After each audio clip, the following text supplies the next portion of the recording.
Good morning, all of you. Audible, visible.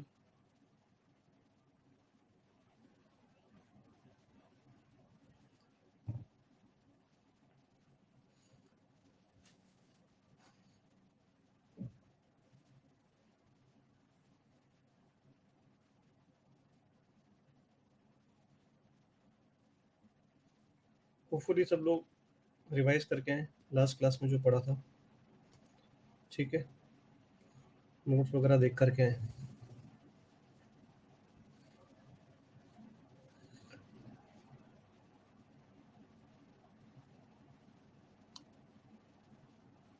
ठीक है, तो मैं स्टार्ट करूँ फिर, ऐसा मानते हुए कि सब लोग अच्छे से रिवाइज करके आए। बढ़ूँ आगे मैं? ठीक है, तो this is the first question. देखेंगे जरा क्या कह रहा है question. Find the distance between the parallel lines.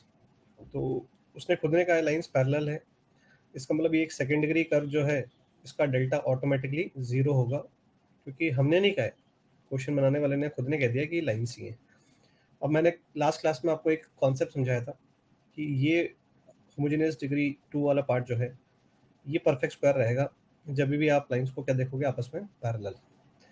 हाँ, अब अपने को ये देखना है कि कहीं ये दूर दूर वाली पैरेलल लाइन से, तो हम डिस्टेंस बता देंगे निकाल के, हमें स्ट्रेट लाइन में बताया गया फॉर्मूला क्या होता है।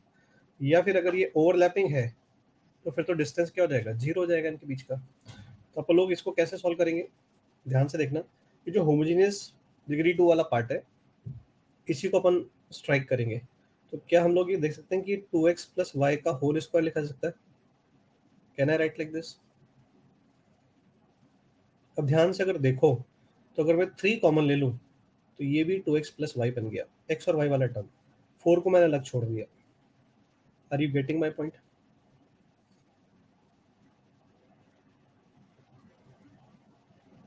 आई think now this is very simple.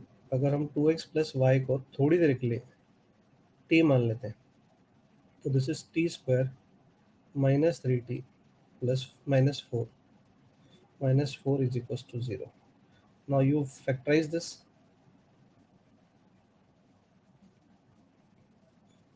Now this is t minus 4 into t plus 1 equals to 0.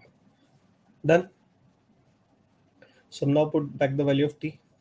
It is 2x plus y minus 4 and 2x plus y plus 1 बराबर 0. Now we can easily see these two lines are parallel and different. So ऐसे दो lines हैं जो parallel हैं और दूर दूर हैं। एक आपकी 2x plus y plus 1 बराबर 0 हो गई और एक आपकी 2x plus y minus 4 बराबर 0 हो गई। Now I think this is straightforward. The two lines are parallel and the coefficient of x and y in both the equation is same. Constant term are also on the same side of the equation. Now I think we know how can we evaluate this distance between the two lines. निकाल लेंगे क्या, या मैं लिख देता हूँ d is equal to ऊपर 5 नीचे √5 आ रहा है। होपफुली फॉर्मूला सबको याद होगा और मॉड ले लेंगे, तो आंसर इज √5। फाइन। दो पैरेलल लाइन के बीच के डिस्टेंस का formula we have discussed in the class during straight line lectures. जो लोग पढ़ रहे हैं, लेक्चर्स फॉलो कर रहे हैं, सबको समझ में आ गया होगा क्या हुआ।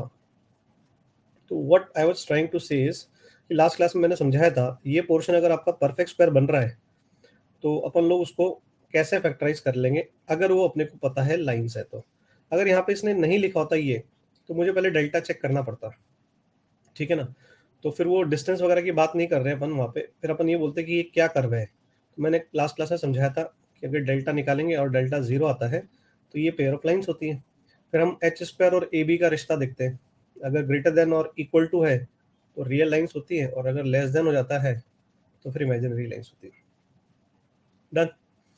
आगे बढ़ा जाए अगले क्वेश्चन की तरफ। आई थिंक अब ये तुम इसका आंसर ए का तो ओरली दे दोगे, ऐसा मुझे विश्वास है तुम लोगों पे। ये जो क्वेश्चन है इसमें तुम एक आंसर तो शायद ओरली बता दोगे। एक इक्वेशन दे रखी है सेकंड डिग्री कर्व की, और वो कह रहा है this represents two perpendicular straight lines, find a and c, there are two unknowns, one is coefficient of x square and one is constant term. So if two lines are perpendicular we know something. हाँ very good, पूरी class को पता है almost. एक student को छोड़ दिया जाए तो बाकी सबको पता है, एक को ही नहीं पता है बस। एक ने -1 आंसर दिया है, एक ही वैल्यू का आंसर -1 दिया है। Surprising. Since two lines are perpendicular hence coefficient of, actually क्या होता है ना, मैंने कहा था ना, कुछ लोग नोट्स नहीं पढ़ते, कुछ लोग सिर्फ टाइम पास के लिए तैयारी करते हैं। तो बस वो लोगों से ही मुझे दिक्कत होती है कि क्यों करना है ऐसा। मतलब मेरा ये उसूल है लाइफ में, मतलब जो मैंने अपनी लाइफ में सीखा है कि आप वो काम करो जो आप करना चाहते हो। अगर आपको कोई फोर्स करके काम करवा रहा है तो वो काम करके आपको कोई फायदा नहीं है। तो अगर आपका पढ़ाई में मन नहीं है, आपको इंजीनियरिंग नहीं करनी है, जेई का एग्जाम नहीं देना है, तो आप अपने पेरेंट्स के प्रेशर में आके भी पढ़ाई मत करो, मेरा मानना ये है।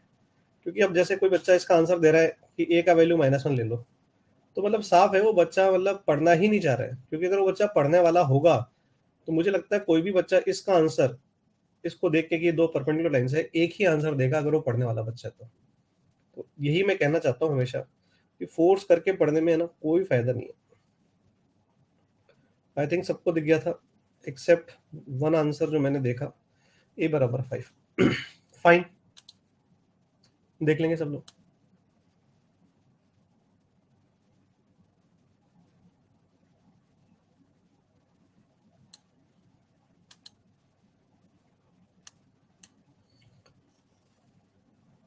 मैं आगे बढ़ूं?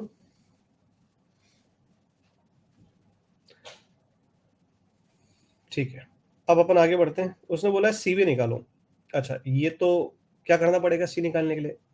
आपके पास इक्वेशन में पहले दो नोन थे, ए आ गया उसमें से, अब सी निकालना है। और अपने पास सेकंड डिग्री कर्व है जो अपने को पता है पेयर ऑफ लाइंस रिप्रेजेंट कर रहा है। तो आई थिंक सबको पता है कि सर डेल्टा जीरो कर दो, हाँ या ना? तो डेल्टा जीरो करके सी जो भी आएगा आ जाएगा। I think I am not at all interested कि वो क्या आएगा। अपन A B C plus 2FGH minus AF² minus BG² minus CH² को जीरो रख देंगे। ए का वैल्यू 5 है, बी का वैल्यू -5 है, एच का वैल्यू 3/2 है, और जी का वैल्यू -5/2 है, एफ का वैल्यू 5/2 है, और सी का वैल्यू तो सी ही है।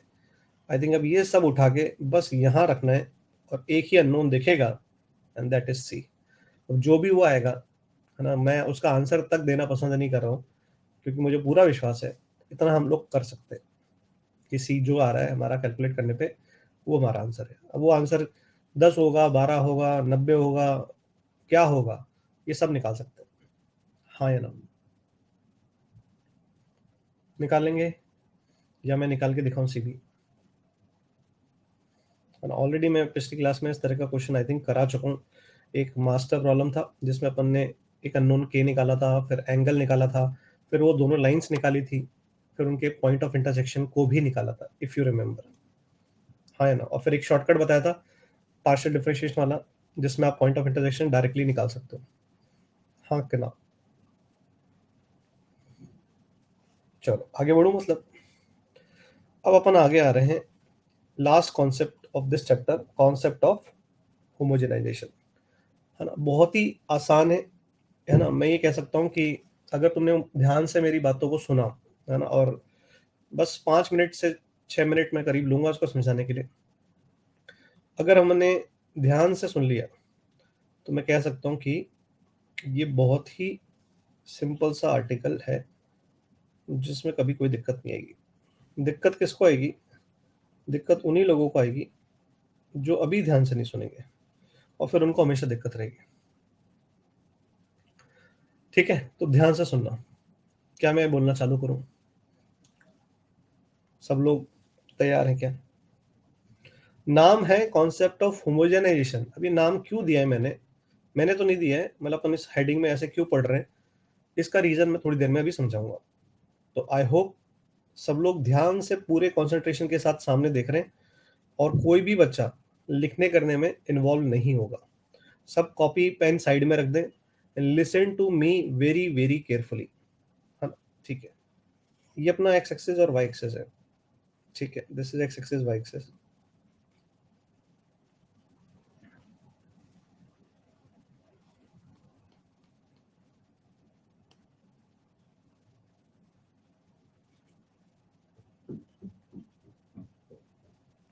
Suppose there is some second degree curve. अब अपन को याद करें, जो लोग पिछली क्लास में थे, मैंने कहा था ये अपना एक जनरल सेकेंड डिग्री कर्व की इक्वेशन था ये। और फिर मैंने कहा था इसमें अपना पूरा कोऑर्डिनेट ज्योमेट्री जो अपने को पढ़ना है, जी के सिलेबस वाला, वो पूरा इसमें समाया हुआ है। ऐसा कहा था क्या मैंने? तो मैंने कहा था ये सर्कल भी रिप्रेजेंट करता है कभी कभी, ये पैराबोला भी रिप्रेजेंट करेगा, ये इलिप्स भी रिप्रेजेंट करेगा, ये हाइपरबोला भी करेगा, ये पेयर ऑफ स्ट्रेट लाइन भी रिप्रेजेंट करेगा। ऐसा कुछ कहा था क्या मैंने? तो ऐसा मैंने सब समझाया था। ठीक है, तो मैं कह रहा हूँ दुनिया का कोई भी एक सेकंड डिग्री कर्व है, जो सर्कल हो सकता है, जो पैराबोला, इलिप्स, हाइपरबोला हो सकता है, या वो ऐसा भी कर्व हो सकता है जिसका हम नाम नहीं जानते, क्योंकि ये चुनिंदा नाम तो वो है जो हमें पढ़ने हैं, जो जेई के सिलेबस में है, जिसको हम पढ़ रहे हैं, तो इसलिए हम उनका नाम जानते हैं। अब बहुत सारे ऐसे कर्व हैं जिनके हम नाम भी नहीं जानते और जरूरत भी नहीं है। मैं कह रहा हूँ दुनिया का कोई भी सेकंड डिग्री कर्व है, एनी सेकंड डिग्री कर्व, ध्यान से सुनना। अब एनी सेकंड डिग्री कर्व है, लेट से वो कुछ इस तरह का है ना, ऐसा कुछ बना दिया मैंने, ये सेकंड डिग्री कर्व है। ये क्या है? अपना कर्व है। कैसा कर्व है? A X square plus 2hxy plus B Y square plus 2gx plus 2gx plus 2fy plus c बराबर 0। c से मेरा मतलब है यहाँ पे कर्व, मैं पूरा ही लिख देता हूँ, दिस इज कर्व। ठीक है भाई, सबको क्लियर है बात? ये क्या है? दुनिया का कोई भी सेकंड डिग्री कर्व है।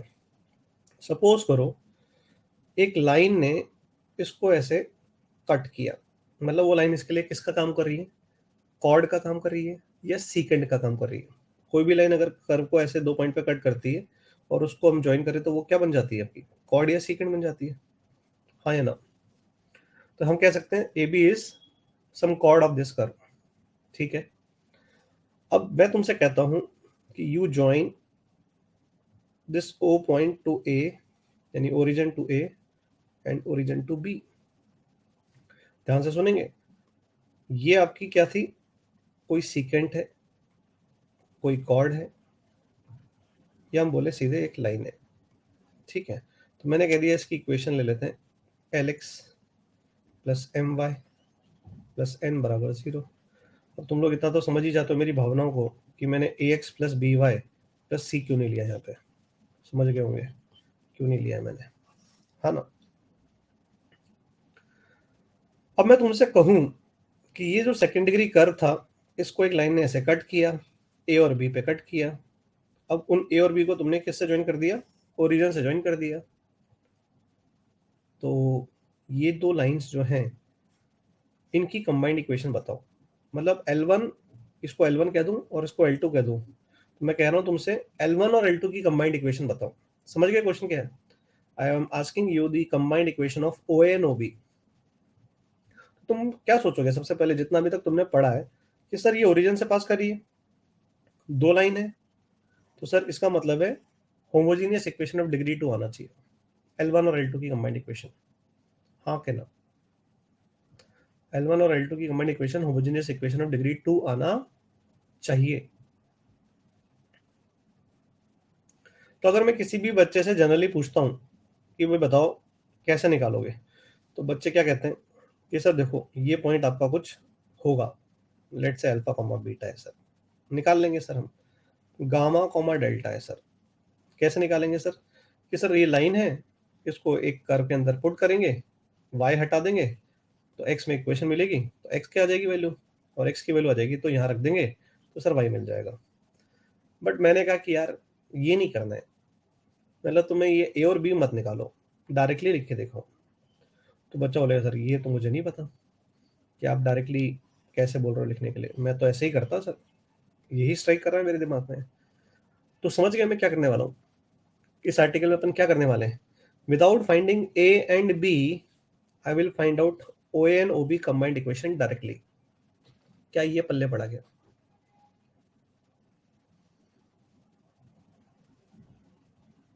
करने क्या वाले हैं समझ में आ गया होगा। ये बगैर निकाले ओए और ओबी की कंबाइंड इक्वेशन निकालने वाले हैं। क्लियर? क्लियर?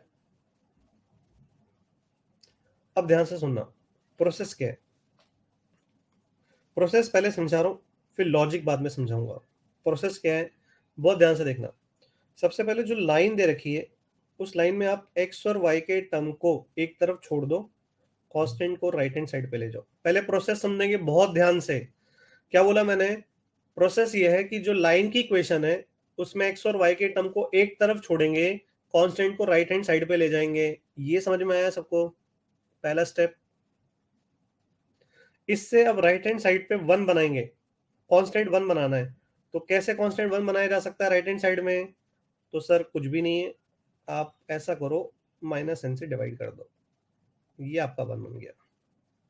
कुछ पल्ले पड़ा क्या? क्लियर? वन बन गया। अब वन बनने के बाद क्या करेंगे? पहला स्टेप क्लियर है, सबको क्लियर है पहला स्टेप में मैंने क्या किया है। अब आप क्या करोगे? सेकंड डिग्री कर्व उठाओगे। सेकंड डिग्री कर्व ये था अपना, ये सेकंड डिग्री कर्व था।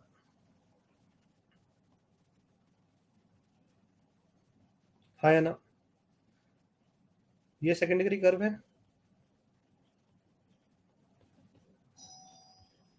हाँ या ना? ये ना सेकंड डिग्री कर्व। अब ध्यान से सुनना, बहुत ध्यान से, लास्ट चीज, ओए और ओबी की कंबाइंड इक्वेशन कैसी होगी? What will be O and OB की कंबाइंड इक्वेशन? Homogeneous equation. कितने डिग्री की? 2 डिग्री की। हाँ या ना? प्रोसेस का सेकंड स्टेप क्या है? ये कितने डिग्री का टर्म है? सर 2 डिग्री का। इसको मत छेड़ना। ये कितने डिग्री का? 2 डिग्री का, मत छेड़ना। ये कितने डिग्री का? 2 डिग्री का, मत छेड़ना। ये कितने डिग्री का? 1 डिग्री का। इसको एक बार छेड़ना पड़ेगा, एक और एक जोड़ेंगे तो 2 बन जाएगा। ये कितने डिग्री का? 1 डिग्री का। इसको छेड़ो एक बार, एक और एक क्या बन जाएगा? 2 बन जाएगा। ये कितने डिग्री का? ये 0 डिग्री का। इसको 2 बार छेड़ना पड़ेगा ताकि ये 2 बन जाए। कुछ समझ में आया लॉजिक? अभी मैं पूरा कॉन्सेप्ट समझाऊंगा, पहले करने क्या वाले सबको समझ में जाना चाहिए। जो डिग्री 2 का टर्म सेकंड डिग्री कर्व में है उसे छेड़ना नहीं है। जो डिग्री 1 का है एक बार छेड़ो, जो डिग्री 1 का है एक बार छेड़ो, और जो डिग्री 0 का है उसे 2 बार छेड़ो। और इसे भी कितने डिग्री का बना दो? डिग्री 2 का बना दो इस पूरे टर्म को। समझ में आया? अब तुम बोलोगे सर कैसे बनाओगे? मैंने कहा ये फर्स्ट इक्वेशन से बनाएंगे।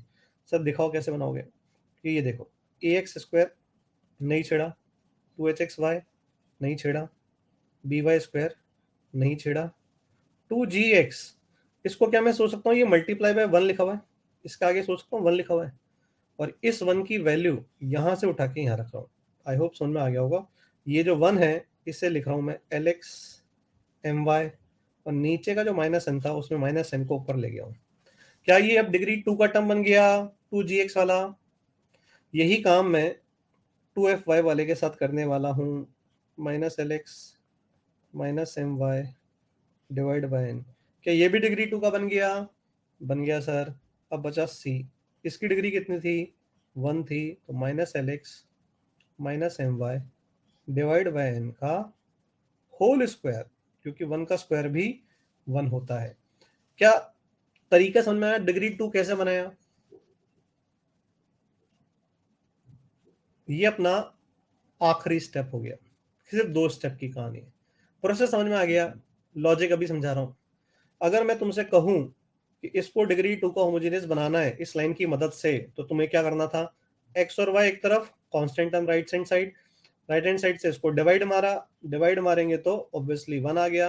इस 1 को इस्तेमाल करके इस 1 को ऐसे सोचेंगे, इसको ऐसे सोचेंगे, और इसको सोचेंगे 1 का स्क्वायर है, और बस ये वैल्यू पुट करते हुए जाएंगे। क्या ये होमोजेनियस इक्वेशन ऑफ डिग्री 2 बन गया क्या पूरा एक्सप्रेशन? इसकी डिग्री 2, इसकी डिग्री 2, इसकी डिग्री 2, इसकी डिग्री भी 2, इसकी डिग्री भी 2, इसकी डिग्री भी 2। क्या ये बन चुका है क्या? हाँ क्या ना? कितने स्टेप की कहानी? 2 स्टेप की कहानी। प्रोसेस सबको आ चुका है। अगर मैं अभी कोई भी जनरल सेकंड डिग्री कर्व लिख के दे दूं और एक लाइन दे दूं, तो क्या सब लोग ये डिग्री 2 का कर्व इस तरह से बना देंगे? क्या इसकी मदद से बना देंगे? तो देखो, क्वेश्चन तो करना तुम्हें आ चुका है ऑलमोस्ट। अब अपन इसका लॉजिक भी समझ लेते हैं। अब जो ये मैंने किया, क्या किया मैंने कि ये जो आपका कर्व था, तो हमने इसको होमोजेनाइज किया। इसे कहते हैं, ये जो स्टेप अपने एग्जीक्यूट किया, कहते हैं इसको होमोजेनाइजिंग। होमोजेनाइजिंग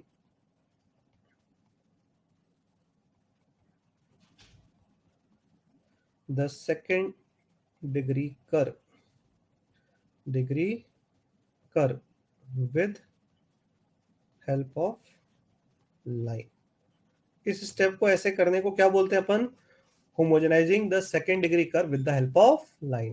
होमोजेनाइजिंग का मतलब सबकी डिग्री होमोजीनियस बनाना। और कितनी डिग्री बना रहे हैं अपन? 2 बना रहे हैं। 3 क्यों नहीं बना रहे? क्योंकि हमने क्या बोला, हमें सिर्फ 2 लाइन की इक्वेशन चाहिए। क्योंकि कोई बच्चा ये भी कह सकता था, सर आप एक 1 यहां से मल्टीप्लाई कर दो, एक 1 और इधर कर दो, एक 1 इधर कर दो, इधर इसका स्क्वायर कर दो, इसका स्क्वायर कर दो और इधर इसका क्यूब कर दो, तो भी तो होमोजेनियस बनेगी। मैंने कहा बिल्कुल बनेगी, कुछ गलत नहीं है। बट मैं निकालना क्या चाह रहा था? मैं निकालना चाह रहा था line pair passing through origin. तो अगर ओरिजिन से लाइन पेयर पास कर रहा है, तो मुझे होमोजेनियस इक्वेशन कितने डिग्री की चाहिए? तो मुझे 2 डिग्री की चाहिए। आई बात समझ में? हाँ के ना?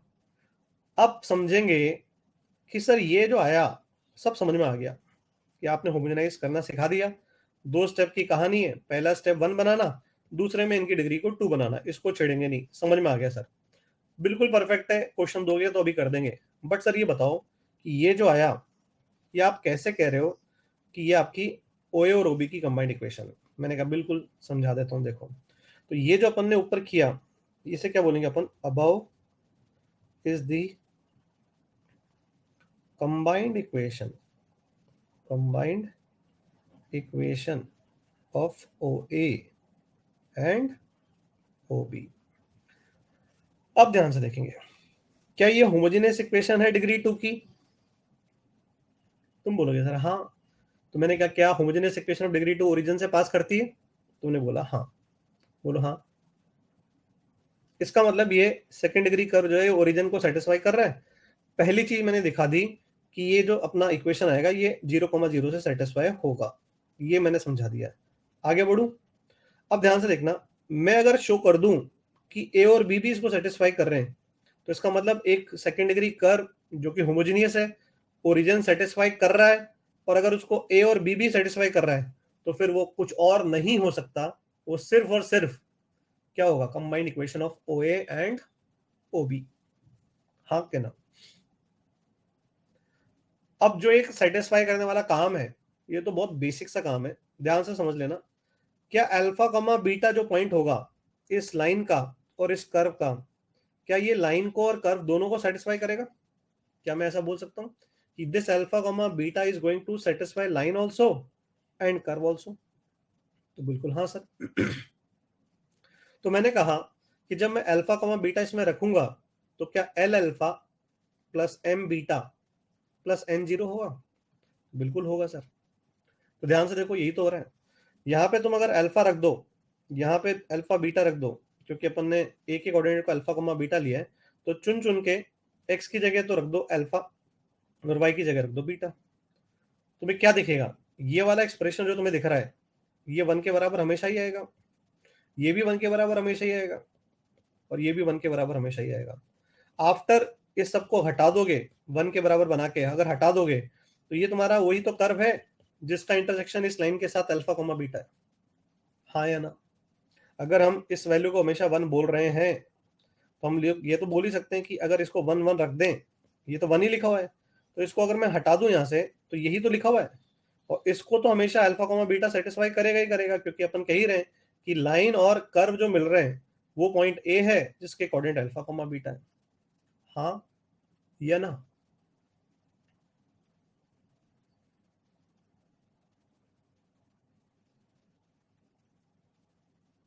हाँ या ना? अभी भी सब लोगों ने हाँ या ना नहीं बोला है, 1 या 2 नहीं लिखा है। ठीक है, आई थिंक सबको लॉजिक क्लियर हो गया है और सबको प्रोसेस क्लियर हो गया है। क्या सबको लॉजिक और प्रोसेस क्लियर हो गया है? बिल्कुल। अब वापस से ये नया आर्टिकल नहीं है, पहली बात। अब जब अगर तुमने इसकी कंबाइंड इक्वेशन निकाल ली तो तुमसे वही एंगल पूछ सकता है, तो तुम बोलोगे सर ये तो अपन पढ़ ही चुके हैं, tan थीटा बराबर 2 times under root of h square minus a b upon a plus b. यही तो होता था एंगल, हाँ है ना? कंबाइंड इक्वेशन ऑफ डिग्री 2 आ गई, होमोजेनियस इक्वेशन हमारे सामने होगी, तो एंगल निकाल देंगे इससे। अच्छा, मैंने कहा ये लाइन यहाँ पे 90 डिग्री बना रही है, तो तुम बोलोगे सर a प्लस बी को 0 लिखते थे, यानी कोफिशिएंट ऑफ एक्स स्क्वायर पकड़ेंगे और कोफिशिएंट ऑफ वाई स्क्वायर पकड़ेंगे, जोड़ेंगे और 0 के बराबर कर देंगे सर। मैंने कहा अगर ये बोले ये लाइन पेयर इक्वली इंक्लाइंड है विद द कोऑर्डिनेट एक्सिस, तो तुम बोलोगे सर आपने उसमें सिखाया था h को 0 कर देंगे, यानी कोफिशिएंट ऑफ एक्स वाई को 0 कर देंगे सर। याद आ रहा है सारी बातें? पिछली क्लास में लिखा रखी है, अगर आपने फर्स्ट लेक्चर अटेंड करा है पेयर ऑफ स्ट्रेट लाइन का तो समझ में आ रहा है। और अपने पास ये इक्वेशन आ चुकी है, कैसे आ चुकी है अभी समझाया पूरा प्रोसेस। पहला स्टेप, लाइन से 1 बनाएंगे और चुन चुन के जो डिग्री 2 का टर्म नहीं है उसको डिग्री 2 का टर्म बनाएंगे, तो ऑटोमेटिकली इक्वेशन जो हमारे सामने आएगी ये हमेशा एक होमोजेनियस इक्वेशन ऑफ डिग्री 2 आ जाएगी। हाँ या ना? इस प्रोसेस को हेडिंग दी गई है कॉन्सेप्ट ऑफ होमोजेनाइजेशन। समझ में आ गया होगा। बट गलती क्या होगी, जो बच्चे की कैलकुलेशन अच्छी नहीं है, क्योंकि ये भारी क्वेश्चन बनेगी, है ना, कोई छोटी मोटी क्वेश्चन है नहीं है, तो जिस बच्चे की कैलकुलेशंस अच्छी नहीं है वो गड़बड़ी यहाँ कर देता है। यहाँ पे जब वो अभी एलसीएम लेगा, सिंप्लीफाई करेगा, वो गलत कर देगा। तो 60 से 70% बच्चों के होमोजेनाइजेशन के सवाल इसलिए गलत होते हैं क्योंकि वो यहाँ पे एलसीएम लेते वक्त ध्यान से नहीं करते हैं। समझ में आया क्या? और ये आर्टिकल डायरेक्टली जेई में नहीं है ना? अगर अपन बात करेंगे तो जेई के अंदर आपको ये जेई का जो सिलेबस आता है उसमें ये हेडिंग नहीं मिलेगी, बट ये कॉन्सेप्ट कई क्वेश्चन में काम आ जाता है। जैसे अपन लोग अभी इसमें तो लेंगे कि सर्कल में काम आ जाएगा, फिर अपना पैराबोला, इलिप्स और हाइपरबोला में भी बड़ा काम आता है। तो इसलिए अपने को इसको एक हथियार की तरह इस्तेमाल करना है, ये नहीं सोचना है। क्योंकि कई बच्चे ऐसे होते हैं, वो लोग जेई का सिलेबस वगैरह फॉलो करते रहते हैं, तो वो कहते हैं कि सर देखो ये तो है ही नहीं सिलेबस में, तो मैं इसको क्यों पढूं, है ना? तो फिर वही है आंसर। मैं बोलूंगा एलएन में कोई भी चीज अपने को बेकार की नहीं पढ़ाई जाती है। जो भी पढ़ाया जा रहा है उसका कुछ ना कुछ उद्देश्य है, देयर इज सम पर्पस। और वो पर्पस तुम लोग अभी शायद समझ नहीं पाते हो क्योंकि तुम्हारा मैच्योरिटी लेवल उतना नहीं है, लेकिन धीरे धीरे ग्रेजुअली जब तुम उसको देखोगे, अगर तुम पढ़ते हो, शीट करते हो, नोट्स पढ़ते हो, टेस्ट पेपर देते हो, तो तुम्हें उसका यूज जरूर मिलेगा। समझ में आ गई बात? क्लियर है? अब जैसे कल अभी जेई मेंस का पेपर हुआ है ना? आप लोगों को पता होगा ये फोर्थ अटेम्प्ट है ना? अगर फोर्थ अटेम्प्ट है ये, तो एनटीए पेपर कंडक्ट करा रहा है, और ये मेरा पिछले 2-3 साल से मानना है, जब से एनटीए ने पेपर कंडक्ट कराना चालू किया है, मैंने 2 बड़े चेंजेस जेई के पेपर में देखे हैं। जेई मेंस की बात कर रहा हूँ, कल जेई मेंस का ही पेपर हुआ है। तो पिछले 2-3 साल में जब से एनटीए ने पेपर कंडक्ट कराना चालू करा है, तो एक तो क्वांटिटी ऑफ पेपर बहुत ज़्यादा हो रहे हैं, क्योंकि आप 4 अटेम्प्ट दे रहे हो, है ना? तो फर्स्ट अटेम्प्ट है तो उसमें ही आपके 4 दिन लगातार पेपर होते हैं या 3 दिन लगातार पेपर होते हैं, फिर मॉर्निंग इवनिंग होता है। तो फर्स्ट अटेम्प्ट में मान लेते हैं ऑन एवरेज 6 पेपर हुए, सेकेंड अटेम्प्ट होगा फिर 6 हो गए, थर्ड अटेम्प्ट में 6 हुए, फिर फोर्थ अटेम्प्ट हुआ तो 6 हुए। अब इतने सारे पेपर हो रहे हैं, है ना? तो इतने सारे पेपर के लिए बहुत सारा क्वेश्चन भी चाहिए पेपर में पूछने के लिए। अब वो लोग क्या करते हैं कि इतने सारे जब उन्हें क्वेश्चन बनाने होते हैं, तो वो लोग इस बात का बिल्कुल ध्यान नहीं रखते हैं कि जेई मेंस के पिछले सालों के पेपर में क्या सिलेबस रहा था और क्या पूछने की हमने बात करी थी। अब वो रैंडमली उनके पास, मेरे को लगता है, एक बड़ा सा क्वेश्चन बैंक है, they have very big question bank, और उस बड़े से क्वेश्चन बैंक में वो रैंडमली क्वेश्चन उठा लेते हैं हर एक आर्टिकल के, कि चलो एक इसका ले लेते हैं, एक उसका ले लेते हैं, और फिर वो पेपर बना देते हैं। अब इसमें होता क्या है, जो पिछले 2-3 साल में इस चीजों से मेरे को एक बहुत बड़ा डिफरेंस दिख रहा है, पहले के जेई मेंस के पेपर अगर आप देखो और अभी के देखो, तो आपको पेपर थोड़ा सा बच्चों को लेंदी लगने लग गया है ना? कि पेपर सर लेंदी आ रहा है। कुछ बच्चों को पेपर जो है, पहले के पेपर जो जेई मेंस के होते थे उससे थोड़ा सा अबव एवरेज लगने लग गया है। कुछ क्वेश्चंस के अंदर अबव एवरेज। पहले पेपर बहुत इजी होते थे, एवरेज टाइप के होते थे। अब कुछ बच्चों को, क्योंकि उसमें 3-4 सवाल थोड़े अच्छे आते, तो इसलिए मैं मैथ्स की बात कर रहा हूँ, है ना, अबव मैथ्स। तो मैं अबव मैथ्स की बात नहीं कर रहा हूँ, क्योंकि मैथ्स के अलावा फिजिक्स केमिस्ट्री की बात सर बता देंगे आपको जो पढ़ाते हैं। तो बच्चों को मैथ्स के रिस्पेक्ट में पेपर थोड़ा लेंदी, थोड़ा अबव एवरेज लग रहा है ना। तो इसमें क्या होता है ना कि वो रैंडमली कई बार कुछ भी पूछ लेते हैं। समझ में आ रही है बात?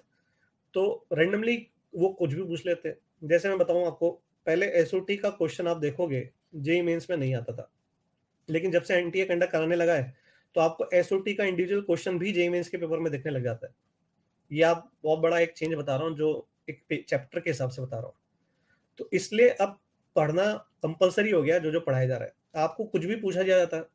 अब पहले होता था, एक आर्टिकल से अगर क्वेश्चन आ रहा है मैथ्स के अंदर, तो उसके अंदर मान लो सर्कल का क्वेश्चन है, तो जनरली उसमें सर्कल ही काम आ रहा होगा। बट जेई एडवांस का पेपर क्या होता है? जेई एडवांस का पेपर शुरू से अगर अपन देखें, जब से जेई कंडक्ट करा रहा है, तो जेई एडवांस के पेपर में there is a mixing of concepts. JEE advance के पेपर में आपको अगर एक क्वेश्चन मान लो कि किसी का भी, जैसे मान लो कि क्वाड्रेटिक का ही है, तो उसमें क्वाड्रेटिक भी होगा, उसमें और भी कोई कॉन्सेप्ट हो रहा होगा, जैसे सीक्वेंस क्लब हो रहा होगा।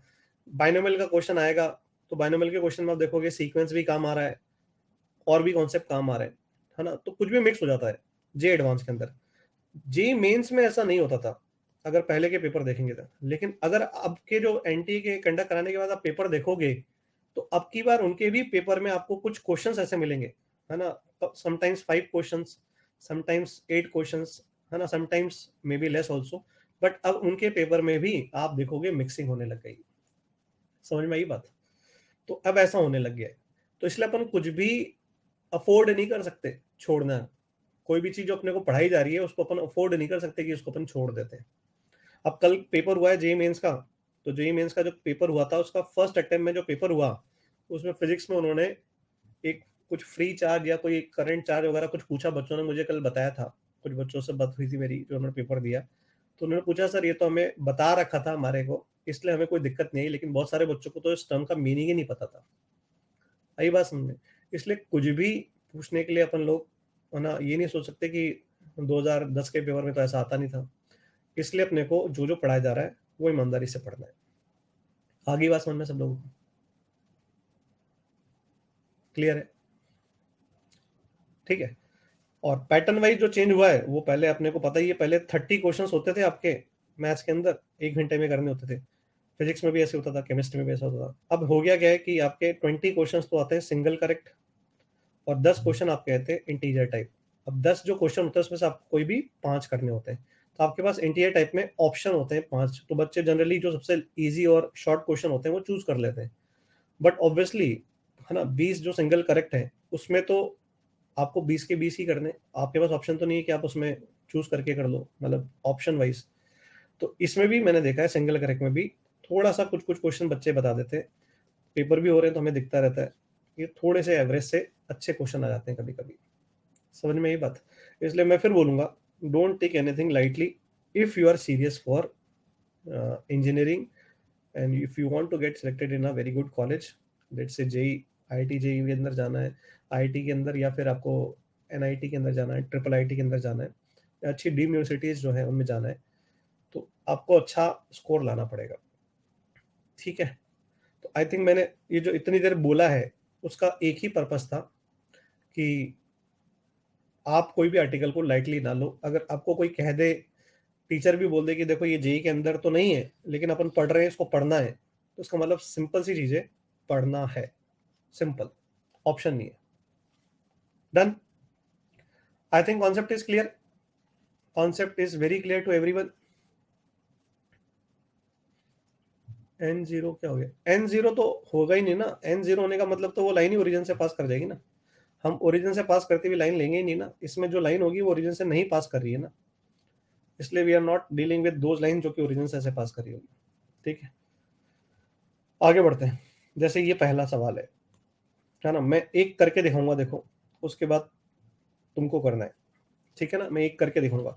Find the equation of the line pair joining origin and the point of intersection of the line and the curve.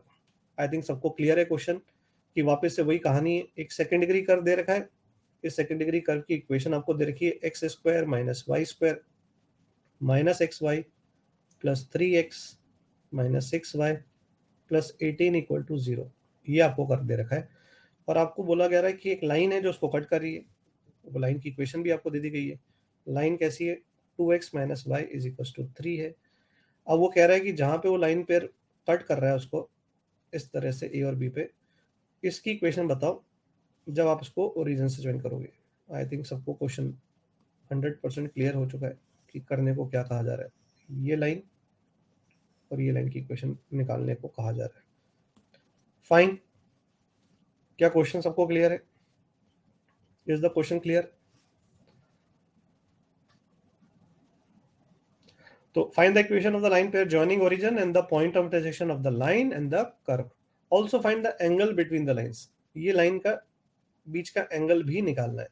तो पहले तो आपको ये L1 और L2 की इक्वेशन निकालनी है, यानी कि वही काम करना है होमोजेनाइजेशन का, और फिर tan थीटा का फॉर्मूला लगा के थीटा निकालना है।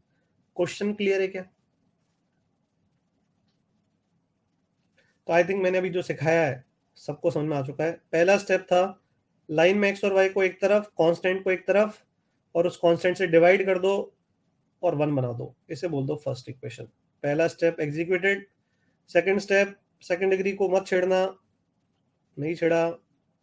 डिग्री 1 जो है देखो कौन है, 3x माइनस 6y है, ये मैंने एक बार छेड़ दिया, और कांस्टेंट टर्म जो है उसको 2 बार छेड़ दिया।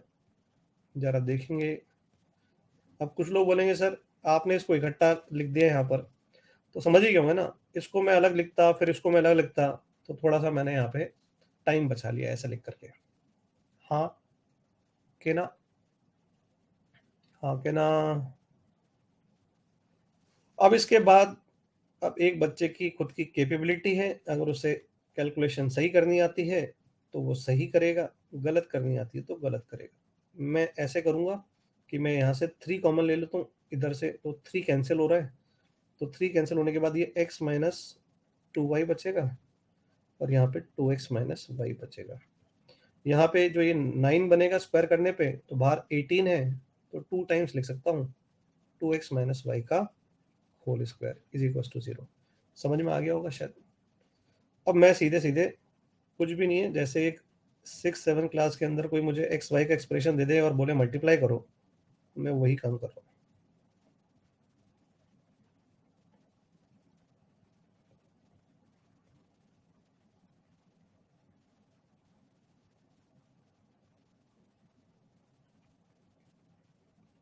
डन। बस अब देखो, जो जो टर्म्स सेम डिग्री के हैं उनको ध्यान से इकट्ठा करते हो। एक्स स्क्वायर एक यहाँ पे, 2 यहाँ पे, 3 हो गया अभी तक, और यहाँ से 8, 8 और 3 11 हो जाएगा, तो 11 एक्स स्क्वायर। ठीक है, अब एक्स वाई का टर्म देखते हैं। तो यहाँ -1 है, यहाँ भी -1 है, यहाँ -4 है, तो अभी तक हो गया -6। और देखो यहाँ पे -8, तो माइनस का 14 एक्स वाई। अब चालू करते हैं वाई स्क्वायर को, तो माइनस का 1 है, प्लस का 2 है। माइनस का 1 और प्लस का 2 कितना हो गया अभी तक? 1 हो गया, और यहाँ से भी प्लस का 2 है, तो 2 और 2 4, और एक माइनस का, तो इसका मतलब है कितना हो गया? प्लस का 3y स्क्वायर। देखने जरा गलती तो नहीं हुआ है? 2 2 4, बिल्कुल ठीक है। हाँ कि ना? तो this is your answer of the line pair. बोलो हाँ, या ना भी बोल सकते हो। ना बोलने का वैसे स्कोप नहीं है तुम्हारे पास। अब इसके बाद क्या लगाएंगे? tan थीटा का फॉर्मूला लगाएंगे, तो tan थीटा का फॉर्मूला लगा दिया, तो 2 times under root of h square. What is h square? जल्दी बोलो, what is h square? H square बोलो। 49 minus a b, what is a b? 33 divided by a plus b, sir 14। हाँ के ना? ऊपर बचा 16, 16 का अंडर रूट 4, तो 4 इंटू 2 16, 16/14। कितना आंसर?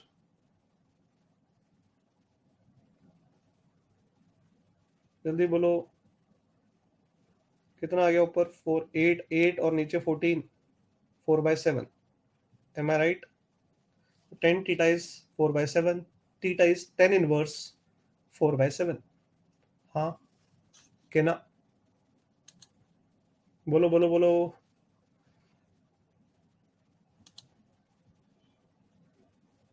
सबको क्लियर? इजी। बस एक ही लफड़ा है, जिसने ध्यान से कैलकुलेशन नहीं करी वो बिगाड़ देगा।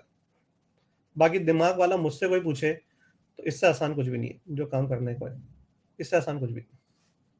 ठीक है, तो क्या मैं अगला क्वेश्चन दूं और मैं उम्मीद रखूं कि सब लोग सही आंसर देंगे?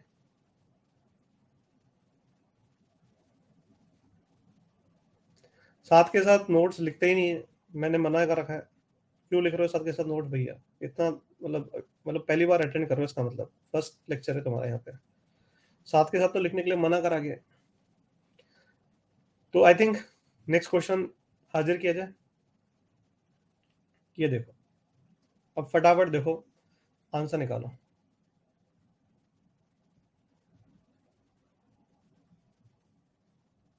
चलो, everybody will solve this correctly, है ना? ध्यान रखना, everybody, I want same answer from each and every one, और वो भी करेक्ट होना चाहिए।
Rachit Mehta, Aman Wadhwa, both have given the right answer and in so less time.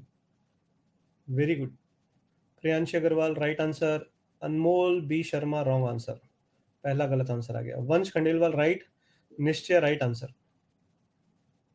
Out of the 6 answers only 1 is wrong, 5 are correct. तो 1 गलत, again वही calculation error. Shravan again wrong answer. Sagar Ratna right answer.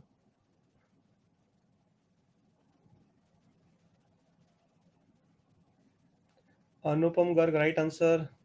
अब अनमोल का right answer आया है, पहले गलत आया था, तो ऑब्वियसली -1 मार्क्स नहीं मिलेंगे। अर्नब दास राइट आंसर। श्रवण ने भी बाद में सही करा है, कोई मतलब नहीं है, -1 मिल चुका है। संकेत अग्रवाल राइट आंसर। अनुराग कुमार राइट आंसर। रिया right answer.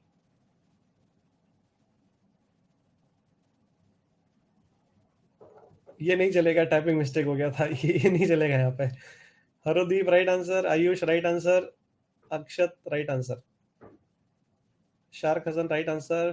Khush Chaudhary right answer. Aaradhya Rohi right answer. Rushil Dhawal right answer. Vanshika right answer. क्या बात है, 2-3 को छोड़ दें, बाकी सबका सही है अभी तक तो। हर्ष राज राइट आंसर। क्या बात है, very good Harsh, keep it up, very good.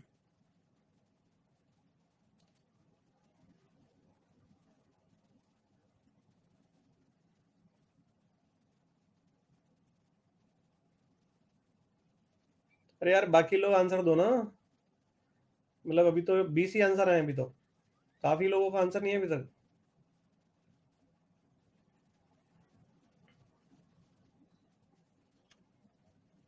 Come on, पास right answer. Aryan Gupta right answer. गलत बात है यार। Ayush Goyal right answer. Kanishk wrong answer. ठीक है, आई थिंक काफी देर हो चुकी है, सबको पता है क्या करना है। वही सेकंड डिग्री कर्व, वही लाइन पेयर की इक्वेशन, और अब 90 डिग्री बना रहा है वो लाइन पेयर के बीच का एंगल। तो coefficient of x square plus coefficient of y square zero हो जाएगा जोड़ने पे, है ना, होपफुली सबको पता है।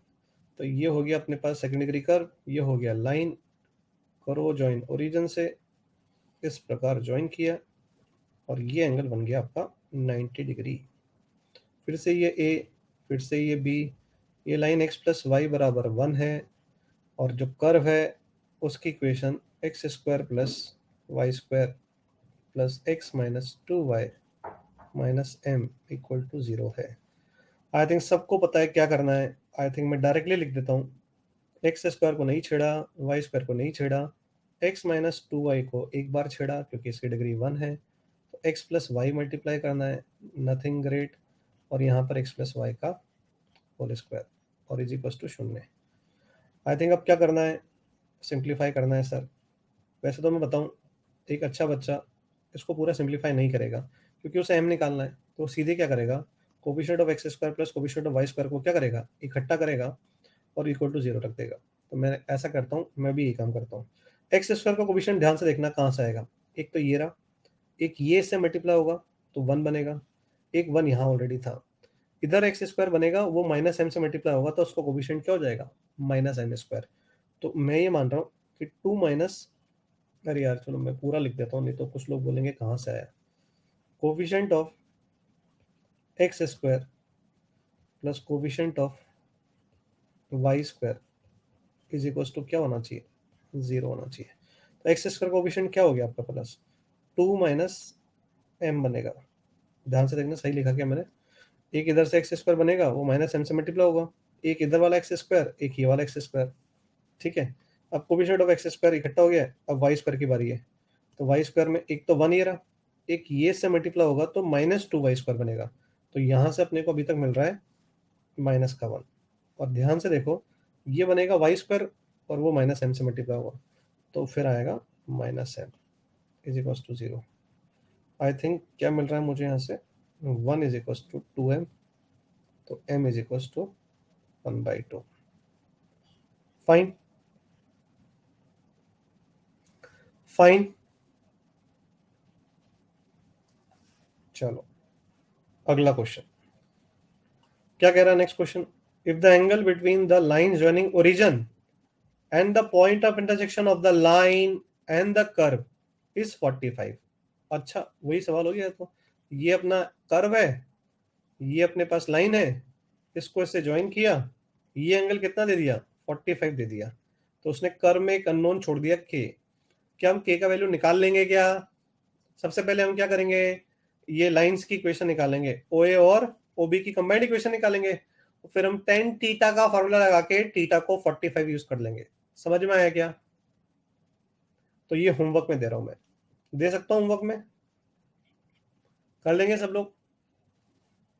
अगले पे आते हैं, अब इसको देखते हैं, ये मैं करके दिखा रहा हूं, फिर एक तुमसे करवाऊंगा। ध्यान से देखो, read the question very carefully, show that all the chords of the curve, कैसा curve, second degree curve, second degree curve, yes एक सेकेंड डिग्री कर्व है, वो कह रहा है all the chords of this curve subtending a right angle at origin, इसकी वो तमाम कॉर्ड्स जो 90 डिग्री बनाए ओरिजिन पे, they will always pass through a fix point. बहुत सारी लाइंस एक ही पॉइंट से पास कर जाए तो ये क्या कहलाती हैं, अगर बहुत सारी लाइंस एक ही पॉइंट से पास कर जाए तो ये क्या कहलाती हैं, फैमिली ऑफ लाइंस, हाँ या ना, हाँ या ना। मैंने कहा था जब भी आपको क्वेश्चन की लैंग्वेज में पता चले कि एक ही पॉइंट से बहुत सारी लाइंस पास कर रही हैं, आपके दिमाग की बत्ती जल जानी चाहिए कि ये फैमिली ऑफ लाइंस से निकलेगा पॉइंट ऑफ इंटरसेक्शन, और ये पॉइंट निकालने के लिए आपको some a times L1 plus b times L2 equal to 0 लिखना पड़ेगा, या फिर आपको L1 plus lambda L2 equal to 0 लिखना पड़ेगा, और फिर पॉइंट निकालने के लिए L1 इक्वल टू 0 और L2 इक्वल टू 0 को साइमल्टेनियसली सॉल्व करना पड़ेगा। याद आ रहा है कुछ, ऐसा कुछ सिखाया गया था, याद आ रहा है कुछ, तो आई थिंक सबको समझ में आ चुका है कि इसको कोई कॉर्ड से वो ऐसे काटती हैं जो हमेशा ओरिजिन पे 90 डिग्री बनाए, तो वो तमाम कॉर्ड जो हैं वो किसी फिक्स पॉइंट से पास कर रही है, तो वो पॉइंट निकालना है। थोड़ा सा यहाँ पर अगेन फील दिलाने के लिए मैं यहाँ पे एक डायग्राम बना रहा हूँ, थोड़ा सा यहाँ पे कॉन्सेंट्रेट करना। ठीक, ये आपका y है, ये x है। लेट्स से ये आपका सेकेंड डिग्री कर्व है। इसकी इक्वेशन अपने को दे रखी है 3x² minus y square minus का 2x प्लस का 4y इज इक्वल टू 0। ध्यान से देखना भाई, बहुत ध्यान से। ये एक लाइन है, लेट से ये एक लाइन है, इसने इसको कट किया, ये कॉर्ड हो गई इसकी। मान लेते हैं पॉइंट ए और बी है। अब अपन ने इसको ज्वाइन किया ओरिजिन से। ध्यान से देखें, मेरे को पता है अभी कुछ लोग मेरी बात नहीं सुन रहे हैं और क्वेश्चन सॉल्व कर रहे हैं। गलत, प्लीज बिल्कुल गलत। मैंने कहा इधर देखो तो इधर ही देखो। जो बात नहीं सुनोगे अभी तो कुछ मिस कर दोगे, क्योंकि मैं टाइम पास नहीं कर रहा हूँ अगेन, इसलिए ध्यान से सुनना। ये एंगल कितना, 90 डिग्री। क्लियर है यहाँ तक? अब उसने कहा कि वो तमाम कॉर्ड्स, अब मैं एक और कॉर्ड बना देता हूँ। लेट से कि मैंने एक कॉर्ड ये बनाई, let say I am making one more chord, ये एक और कॉर्ड है, लेट से ये कॉर्ड है। ठीक है क्या? अब ये जो कॉर्ड है आपकी, लेट से कि इसने यहाँ पे सी और डी पे कट किया, ये पॉइंट सी है और ये पॉइंट डी है। अब अगर मैं सी और डी को भी ओरिजिन से ऐसे ज्वाइन करूं, ये लाइक दिस, थोड़ा सा इसको अलग दिखाने के लिए चेंज कर देता हूँ ओरिएंटेशन।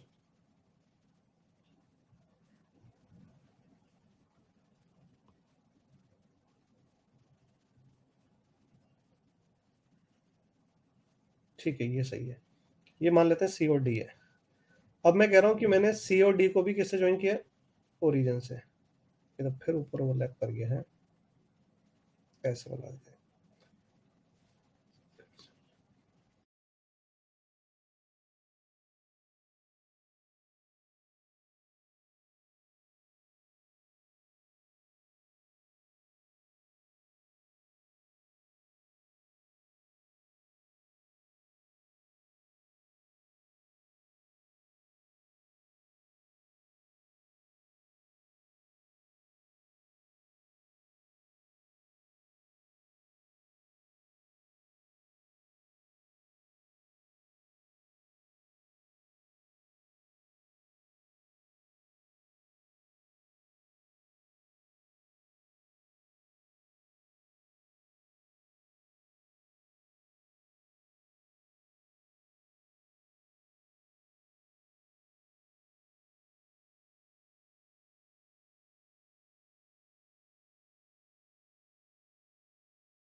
हेलो, अब आवाज आ रही है सबको शायद? इससे पहले थोड़ा डिस्टरबेंस था तो आवाज नहीं आई थी। अब कोई दिक्कत नहीं मेरे हिसाब से।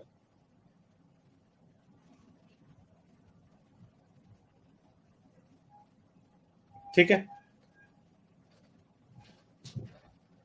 ठीक है, मैं वापस से यहाँ पे एक्सप्लेन कर देता हूँ।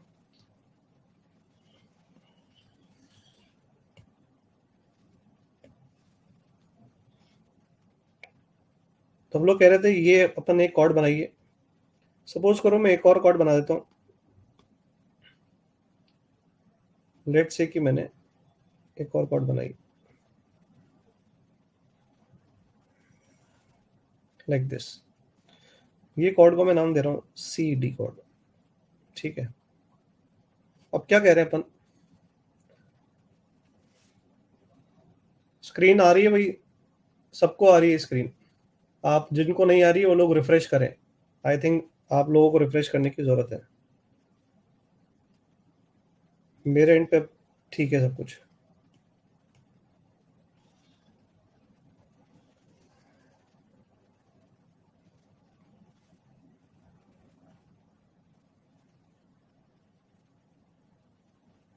ठीक है ना? तो मैं ये कह रहा था जैसे कि ये दूसरी कॉर्ड मैंने बना दी। एक कॉर्ड थी अपनी ए बी, इसने 90 डिग्री बनाया ओरिजिन पे। अब दूसरी कॉर्ड अपनी है सी डी, अब इसने भी 90 डिग्री बना दिया ओरिजिन पे। तो कैन यू सी, ये जो दोनों अपन ने लाइन बनाई ये इस पॉइंट से पास करी है, पी पॉइंट से। हाँ या ना?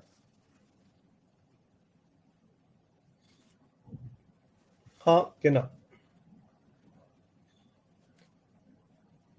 हेलो,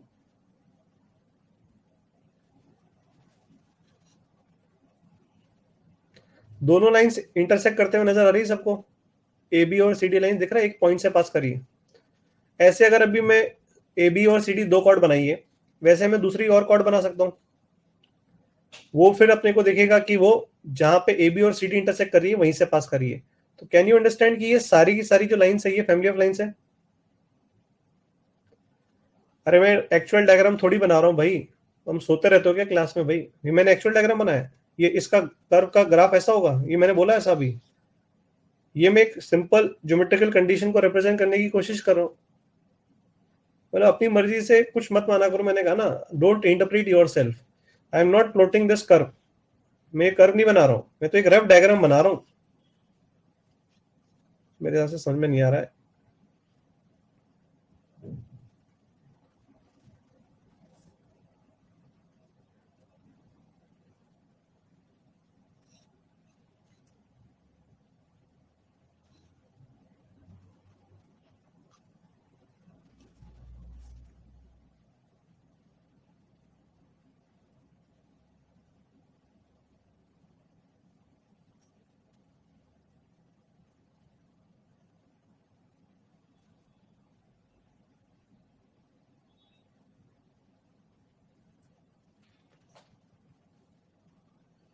कुछ लोगों को स्क्रीन नहीं दिख रही है, ऐसा हो रहा है क्या?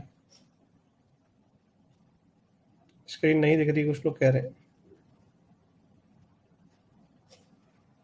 ठीक है, 1 मिनट के लिए वेट करो फिर। 1 मिनट के लिए वेट करेंगे।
हेलो,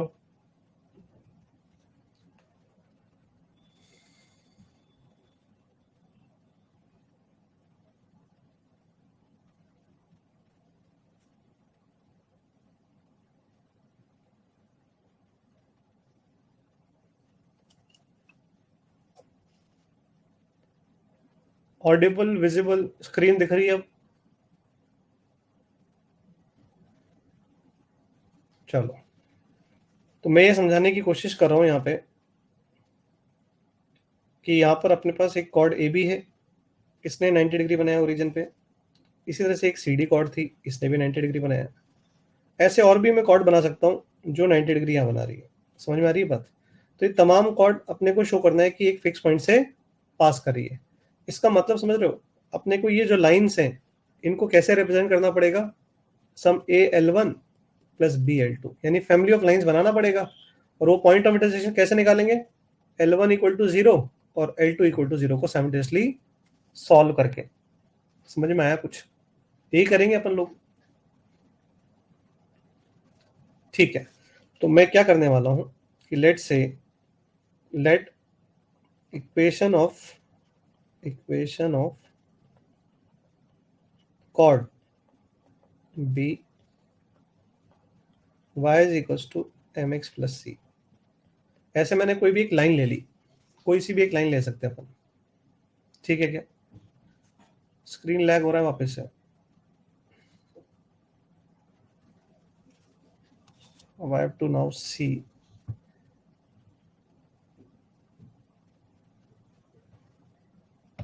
स्क्रीन लैग हो रहा है, 1 मिनट रुको यार।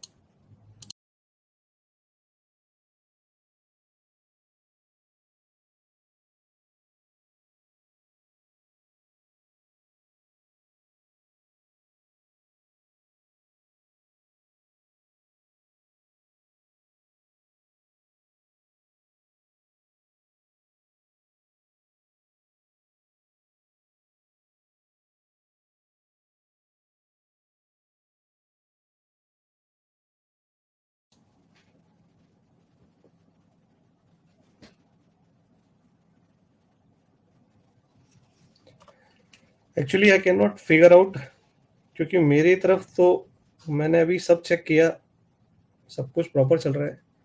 मे बी एडीसी पे टेक्निकल कुछ प्रॉब्लम हो रही है, क्योंकि मेरे एंड पे मैंने डिवाइसेस वगैरह सब चेक किए तो सब क्लियर है। पता नहीं एडीसी पे शायद अभी कुछ प्रॉब्लम हो जाती है कभी कभी। ऐसा ये कभी कभी होता है, ऐसा हर बार नहीं होता है। खैर एनीवेज आगे बढ़ते हैं। तो मैंने कॉर्ड की इक्वेशन को y बराबर एम एक्स प्लस सी मान लिया, आया ना? ऐसे मैंने कॉर्ड की इक्वेशन को ले लिया। अब मैं क्या करने वाला हूँ, ये पता है मुझे एक कॉर्ड नहीं है ना, ये ए बी भी हो सकती थी, ये सी डी भी हो सकती थी। इस तरह से मैं एक ई एफ ऐसे बना सकता था, ऐसे और भी बन सकती थी। तो मुझे ये दिखाना पड़ेगा कि ये जो लाइन्स है ना, ये किस तरह के फॉर्मेट की है, L one plus lambda L two. और इसमें मेरी मदद कौन करने वाला है कि इसमें ये बोला गया है कि ये जो कॉर्ड इस कर को कट कर रही है वो 90 डिग्री बनाएगा ओरिजिन से पास होते हुए। समझ में आ रही बात? कितना बनाएगा? 90 डिग्री बनाएगा ओरिजिन पे।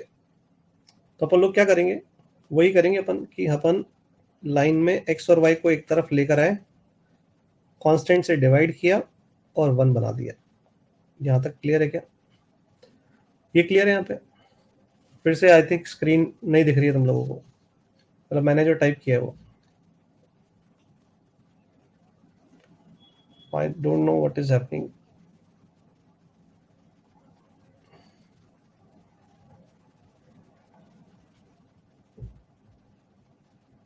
because I have checked everything on my device.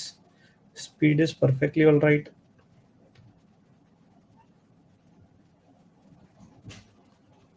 पता नहीं क्या हो रहा है ये।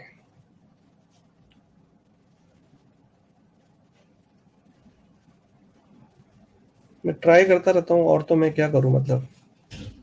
मैं वापस से स्क्रीन को एक बार रीस्टार्ट कर दूँ। वैसे this is the last question, इसके बाद फिर chapter is over.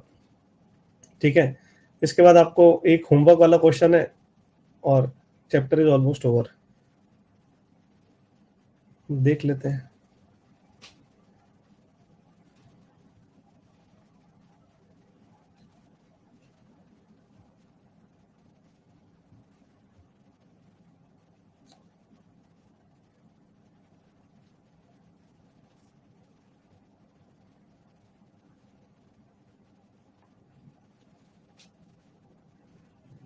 Actually ADC पे ऐसा होता नहीं है, मतलब मेरे साथ तो पिछले 1.5 साल में सिर्फ एक आध बार हुआ है, और वो भी बस 5 मिनट के लिए हुआ है।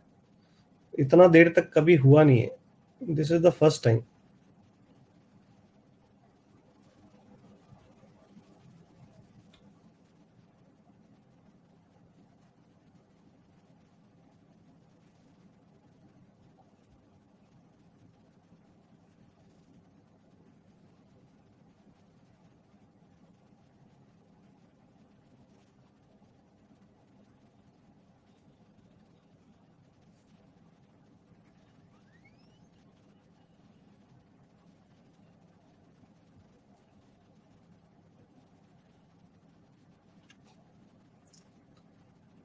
चलो, जय माता दी।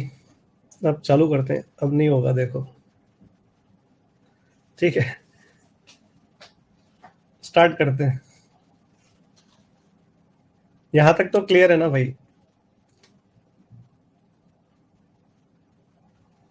चलो, अब ये अपन सेकेंड डिग्री कर्म को लिखने में भी डर लग रहा है कि मैं फिर से लिखूंगा और ये फिर से फ्रीज हो जाएगा। अब तो मुझे भी डर लगने लग गया है। मतलब मैं पहली बार शायद डर रहा हूँ। तो 3x² माइनस y², फिर फ्रीज हो गया। देखो ये, वेरी गुड, आ जाओ। Very good. माइनस कॉमन ले लेते हैं, 2x माइनस 4y। क्या बात है, very good. y minus mx by c is equals to 0।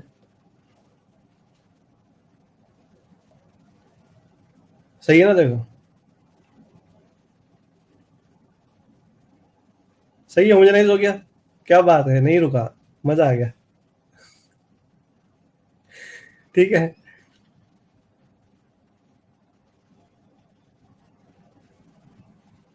ठीक है। अब क्या करेंगे भाई?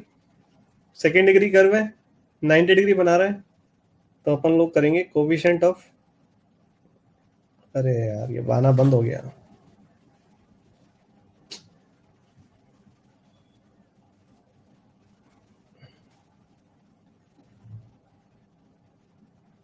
अब यार, इसके बाद तुम्हें पता है, coefficient of x² plus coefficient of y² को जीरो कर देंगे। जीरो करते ही आपको c और m में रिलेशन मिलेगा। और फिर अपने को पता होता है कि या तो c को हटा दो या m को हटा दो, और फिर वो आपका L1 प्लस लेमडा L2 बन जाता है। समझ रहे हो बात को?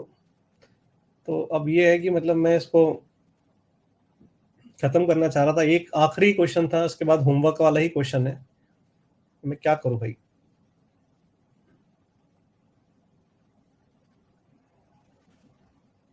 मैं समझ नहीं पा रहा हूँ। थोड़ी देर और साथ दे दे भैया, डीसी। चैप्टर खत्म हो जाए बस।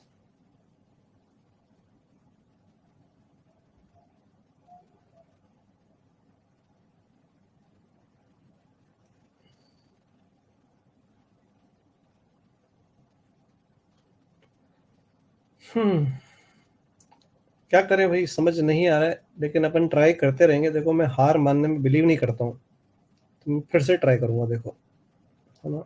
टाइम तो अपने पास क्लास का भी हुआ नहीं है, तो मैं ट्राई तो देखो करता रहूंगा।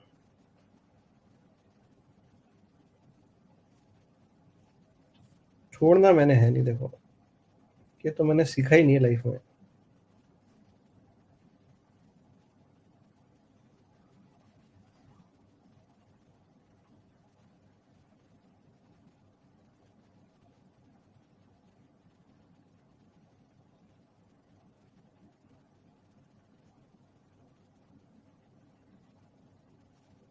नहीं, वो तो मैं सॉल्व करके दूंगा ही फिर तुम लोगों को।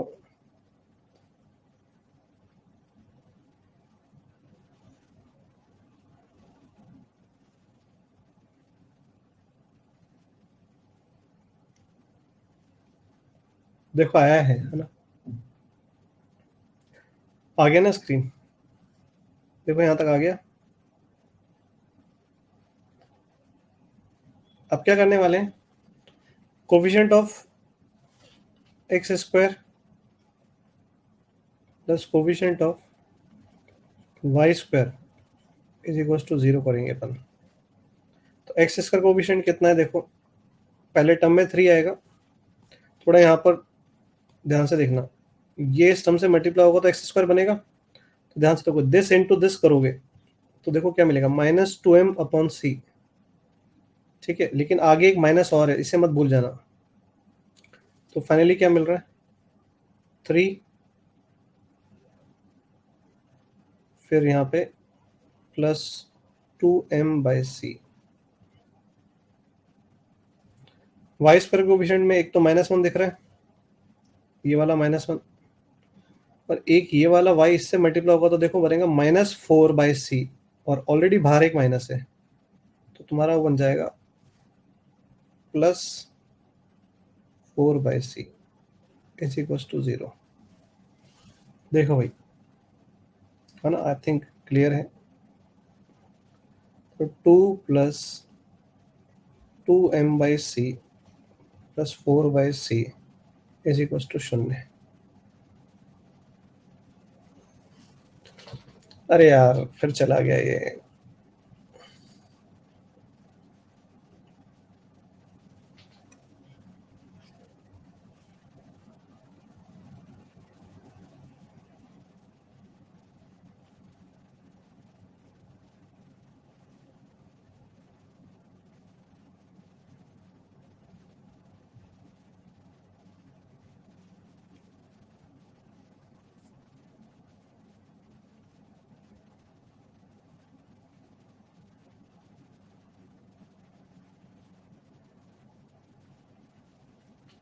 देखो,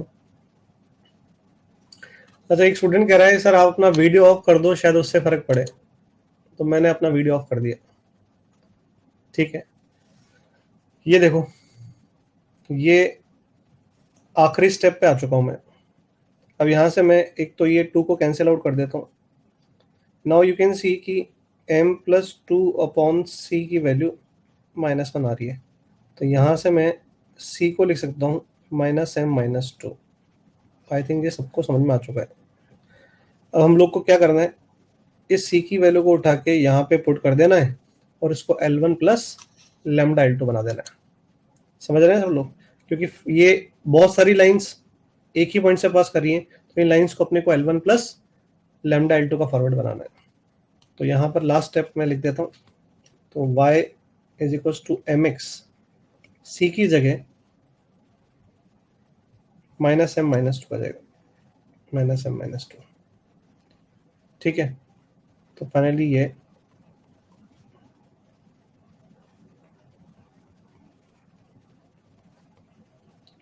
आई थिंक सबको दिख गया, ये a times L1 sum b times L2 equal to 0 बन गया है। This is family of lines. ठीक है, therefore x is equal to 1 and y is equal to -2। यही आ रहा है सबका पॉइंट भाई, calculation. x is equal to 1 and y is equal to -2, यही आ रहा है ना? हाँ है ना?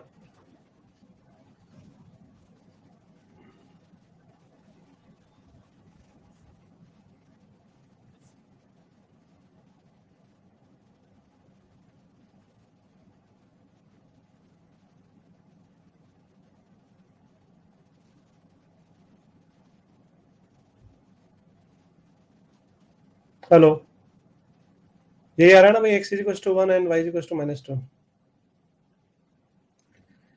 ठीक है भाई, I think this is the end of the chapter. और आगे वाला ये क्वेश्चन होमवर्क में है, सब लोग कर लेंगे आई थिंक। ये वाला क्वेश्चन होमवर्क में है, इनका मैं डिस्कशन नेक्स्ट क्लास में कर दूंगा। So this is the end of the chapter. ठीक है, ये चैप्टर अपना समाप्त होता है। ठीक है,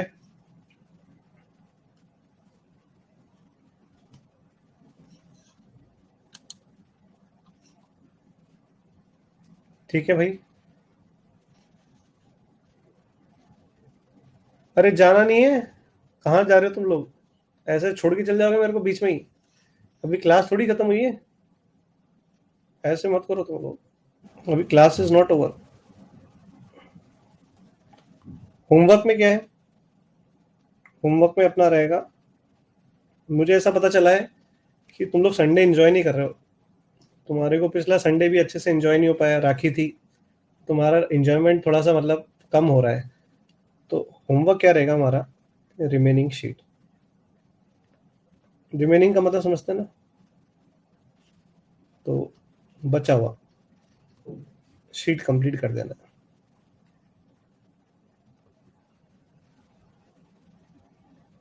अरे ज्यादा नहीं दिया मैंने, देखो तुम लोग मेरे पे मतलब देखो शक करने लग जाते हो, मैंने बहुत कम दिया है। बताता हूँ कैसे, देखो तुम लोग अपना शीट खोलो, उसमें अपन ने अभी तक क्या नहीं दिया है, जे एडवांस नहीं दिया है। तो जे एडवांस के अंदर तुम देखो कितने से क्वेश्चन है। जे एडवांस अगर आप खोलोगे तो आपको मिलेंगे सिर्फ 5 क्वेश्चन, और उसमें से एक क्वेश्चन तो ऐसा है जिसमें आपको पेन उठाने की भी जरूरत रही, मतलब आप कुछ क्वेश्चन को अगर पढ़ोगे तो आप ओरली आंसर दे दोगे। तो देखो मैंने 4 रह गए, तो जे एडवांस के 4 क्वेश्चन हो गए, ठीक है ना। जेई मेंस में अपन लोग ऑलमोस्ट सारा दे ही दिए, ठीक है ना। S2 के अंदर अपन लोगों ने कितना दे रखा है बताओ, S2 में कहाँ तक दिया था अपन ने, 9 तक दिया था। टोटल उसमें 12 सवाल है, 9 के बाद कितने दिए, 3 दिए। देखो मैं ज्यादा, देखो मैं इतना सोचता हूँ तुम्हारे बारे में, तुम सोचो ही मत कि मैं तुम्हारे बारे में मतलब ऐसा सोचता नहीं हूँ। S1 में कितने कितने दे चुका हूँ, S1 में कहाँ तक दे चुका हूँ, 20 तक दे चुका हूँ। उसके बाद S1 में सिर्फ देखो 2 बचते हैं, सिर्फ 2 बचते हैं देखो। इसके बाद तुम आ जाओ जरा O2 पे आ जाओ, O2 में कहाँ तक दे रखे हैं, O2 में कहाँ तक दे रखे हैं, O2 अपने को ऑलमोस्ट कंप्लीट है अपना, मेरे हिसाब से बीच में कोई अगर होगा तो होगा।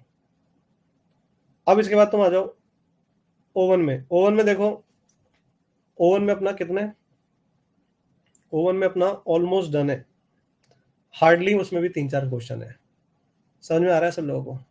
और डू योर सेल्फ तो तुम लोग जानते ही हो कि अब कर लोगे, आखिरी के डू योर सेल्फ बचे हुए। तो मेरे हिसाब से देखो ज्यादा नहीं है भाई, ऐसा बोल देते ना शीट कंप्लीट, तो लोगों को लगता है यार 100 सवाल दे दिए। नहीं 100 नहीं दिए भाई, बहुत कम दिए। ईमानदारी से अगर तुमने पीछे का होमवर्क कर रखा है तो कर लोगे यार।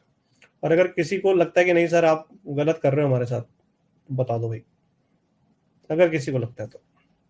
नहीं सर देखो ये ज़्यादा है, आपकी कैलकुलेशन जो है सही नहीं है सर, बोल दो, देखो मैं मान लूंगा उसकी भी बात।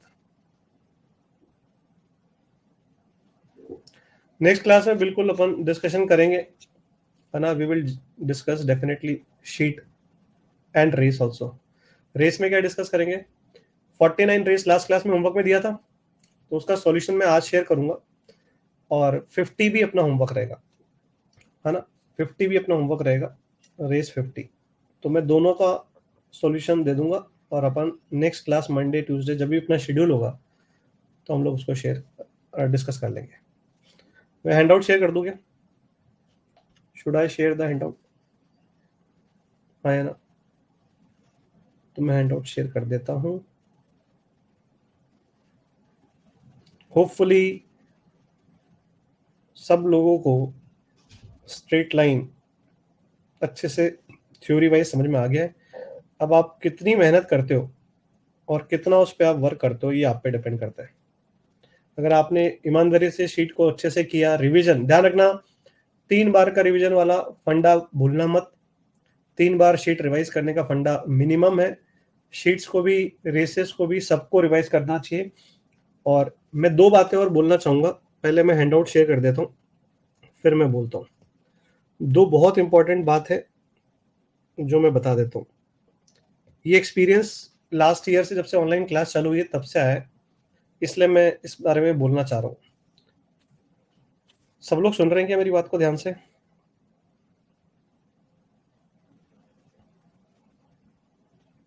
ध्यान से देखना। 2 बातें, एक तो ये जो हैंड आउट मिलता है, इसका जो आलसी बच्चे हैं गलत फायदा उठाते हैं। मैंने लास्ट ईयर देखा है और इस साल उन बच्चों को काफी दिक्कत आ रही है।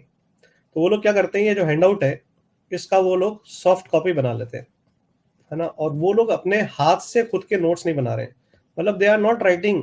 एक बार भी उन्होंने अपने हाथों से जब नोट्स है ना नहीं बनाए, ऐसे बच्चे किसी काम के नहीं है। ये मैंने जो पढ़ाया है ये हैंडआउट मैं तो प्रेफर ही नहीं करता चलो देना। मुझसे अगर बोलो ना, तो मेरे से अगर बोलो तो मैं तो बोलूंगा कि बच्चे को हैंडआउट दे ही मत। अपन को बच्चे को बोलना चाहिए कि तुम अपना खुद का वीडियो से नोट्स बनाओ, ताकि वो बच्चा लिखेगा तो उसको फायदा होगा, वो लिखेगा तो उसको समझने में ज्यादा अच्छी रहेगी। बट ये अपनी मजबूरी है ना, कि अपने को देना पड़ता है, तो चलो अपन ने दिया, लेकिन इसका आप लोग गलत फायदा मत उठाना, ये मैं आपको साफ साफ बता रहा हूँ। आप लोगों को इसका गलत फायदा बिल्कुल नहीं उठाना है। आप पढ़ो और अपने हाथों से अपने नोट्स बनाओ, ठीक है, ये सबसे इंपॉर्टेंट। दूसरी बहुत इंपॉर्टेंट बात जो मैं बता रहा हूँ, कि जैसे होमवर्क मिलता है, अब जैसे मैंने आज आपको जेई मान लो मेंस दिया होता, मैंने आपको 1 से लेके 20 दिए होते, जो भी मैं होमवर्क दे रहा हूँ, रेस हो शीट हो, तो आप लोग क्या करते हो कि आपने उसका एक क्वेश्चन नंबर 1 सॉल्व किया, सॉल्व कर दिया, और आप क्या करते हो, शीट पीछे पलटते हो और पीछे उसका आंसर जो है वो मैच करके देखते हो। अगर आपका आंसर मैच कर गया तो आप बोलते हो ठीक है, सही हो गया, और अगर वो गलत होता है तो आप लोग क्या करने लगते हो, उसके अंदर फिर गलती ढूंढने लगते हो। बट ये बहुत गलत तरीका है, this is not a good way. अगर आपको जेई मेन से मैंने 1 से 20 दिया, तो आपको पहले वो 20 के 20 क्वेश्चन लाइन से सॉल्व करने चाहिए, और आपको एक भी क्वेश्चन का आंसर नहीं देखना चाहिए। आपको सोचना चाहिए this is my mini quiz. इससे आपको आपकी एफिशिएंसी पता चलेगी कि फर्स्ट अटेम्प्ट में आपकी एफिशिएंसी कितनी आ रही, और इसे आप इंप्रूव कर सकते हो gradually during the period of time. आपने फर्स्ट किया, हो गया, आपने सेकंड किया, हो गया, थर्ड किया, नहीं हुआ, आपने फिर उस पर सोचा, नहीं हुआ, आप उसको छोड़ के फोर्थ की तरफ आओ। ऐसे करके आप पूरे 20 के 20 लगाओ, और कोई आपसे एक बार में नहीं हो रहा, 2 बार में नहीं हो रहा, उस पर आप टाइम दो। घर पे अपने पास टाइम की कोई कमी नहीं है। ऐसा नहीं है कि अपने को हर क्वेश्चन को 1 मिनट 2 मिनट में करना जरूरी है। जेई में भी ऐसे क्वेश्चन आते हैं जो आपके कई बार 15 मिनट ले लेगा एक क्वेश्चन, और कुछ ऐसे आएंगे जो आपको 1 मिनट में हो जाएंगे। तो आपको पूरा टाइम देके पूरे 20 क्वेश्चन लाइन से सॉल्व करें, उसके बाद आप पीछे आंसर की को देखो कि कितने सही हुए। अगर ये आप आदत डाल लोगे आज, तो इसका फायदा आपको एग्जाम के अंदर मिलेगा जब आप जेई का पेपर देने जा रहे होगे। क्योंकि एग्जाम में अपने पास ये ऑप्शन नहीं होता कि मैंने सॉल्व किया और मैं पीछे देख लूं कि सही करा है कि गलत करा है। तो अपने को वहां क्या होता है, मैक्सिमम बच्चे मेरे से आके कहते हैं, सर हम घर पे शीट करते थे ना, तो हमसे सर सारी हो जाती थी, सर एग्जाम में पता नहीं क्या हो जाता है। तो ये पता नहीं कुछ नहीं है, ये वही चीज है कि घर पे जब हम उस क्वेश्चन को कर रहे थे, तो हमने कुछ भी कैलकुलेशन मिस्टेक करी, तो आंसर के पीछे पलटी और देख लिया कि ये तो गलत हो गया था, फिर उसको सही कर लिया। तो अपनी जानकारी में तो अपन क्या मान रहे हैं कि हमने पूरा सही कर लिया, बट वो पूरा सही थोड़ी हुआ। फर्स्ट अटेम्प्ट में कितने सही हुए, ये मैटर करता है। Are you getting my point? मैं क्या कहना चाह रहा हूं? अब ये छोटी सी चीज है ना, इतनी सी चीज है, ये बहुत मामूली सी चीज है, लेकिन ये आपको कितना इफेक्ट करती है ये आप लोग अभी समझ नहीं पाते हो। और जैसे मैं ये बातें बोलता हूँ कुछ बच्चों को, तो उनको लगता है यार क्या है, मैं तो एक एक क्वेश्चन करता हूँ, मेरा आंसर मैच करता है तो मेरा कॉन्फिडेंस बढ़ता है, तो अगला क्वेश्चन करने की मेरी वो बढ़ जाती है, एनर्जी बढ़ जाती है। मैंने कहा बताओ, ये ऑप्शन तुम्हारे पास अगर एग्जाम में नहीं है तो इसका फायदा क्या कर? तो फिर मैं वही कहता हूँ कि वो वर्चुअल आप गलत चीज को अपने दिमाग में बैठा लेते हो, फिर वो एग्जाम में इफेक्ट करती है आप लोगों को। इससे आपको आपकी एफिशिएंसी पता चलेगी, तो आप उसको इंप्रूव कर सकते हो। आपको पता चलेगा O1 में मेरी क्या एफिशिएंसी है, O2 में मेरी क्या एफिशिएंसी फर्स्ट अटेम्प्ट में, S1 में क्या है, S2 में क्या है, ये आपको पता चलेगा। समझ रहे हो मेरी बात को? Are you getting my point? क्या कहना चाह रहा हूं मैं? और देखो इंपॉर्टेंट क्या है, आज एक बच्चा क्लास में रेगुलर नहीं है, पढ़ता ही नहीं है, रिवीजन ही नहीं करता है नोट्स का, तो अगर वो होमवर्क लेके बैठेगा तो उससे सवाल नहीं बनेंगे। लेकिन अगर कोई बच्चा ईमानदारी से पढ़ता है, नोट्स को पढ़ता है, उनको अच्छे से समझता है, इलस्ट्रेशन के एक क्वेश्चन को घर पे आके खुद अपने हाथों से करता है बगैर देखे, उसकी अंडरस्टैंडिंग अच्छी है, तो फिर उसका कॉन्फिडेंस भी जब वो होमवर्क करेगा तो बहुत बेहतर होगा। समझ में आ रहा है? और ये तुम करते रहो लंबे टाइम के लिए ये एक्सरसाइज, तुम देखोगे तुम्हारा कॉन्फिडेंस बहुत बढ़ जाएगा। तुम्हें अपने ऊपर इतना भरोसा हो जाएगा कि मैं बहुत कुछ अच्छा कर रहा हूं और मैं और अच्छा कर सकता हूँ एग्जाम में। आया कुछ समझ में सब लोगों को? बताओ, are you getting my point?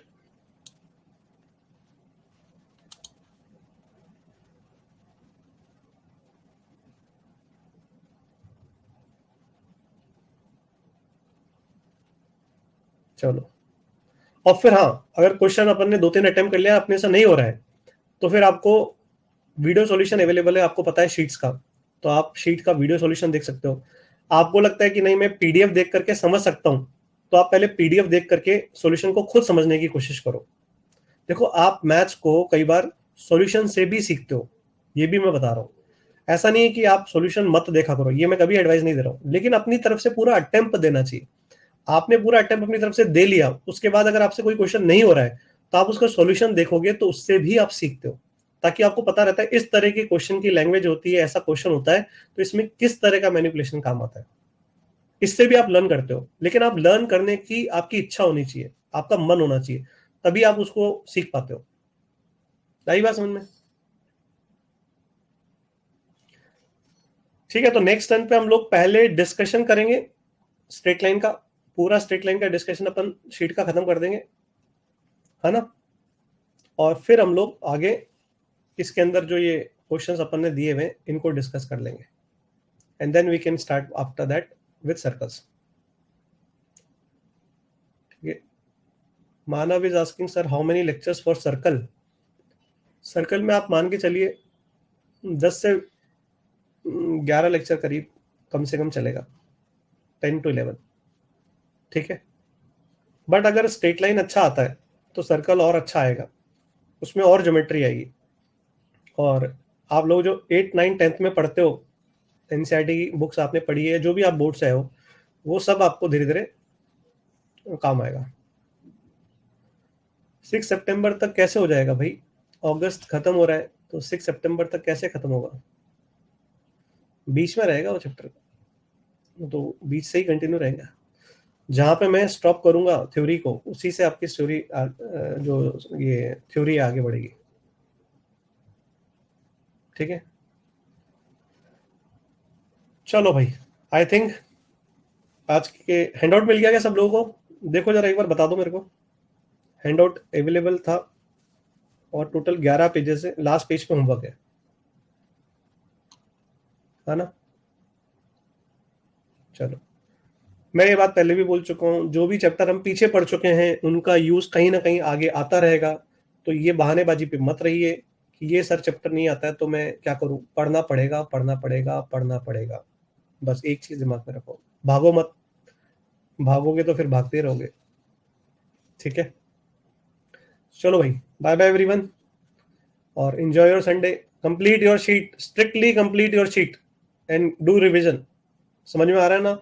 इस संडे को बैठ के पूरा का पूरा स्ट्रेट लाइन का थ्योरी अच्छे से पढ़े, शीट कंप्लीट करें, और देन एक बार पूरी शीट कंप्लीट होने के बाद स्टार्ट कर दे रिवीजन। कितनी बार रिवाइज करना है शीट को? 3 बार। ठीक है ना? बाय।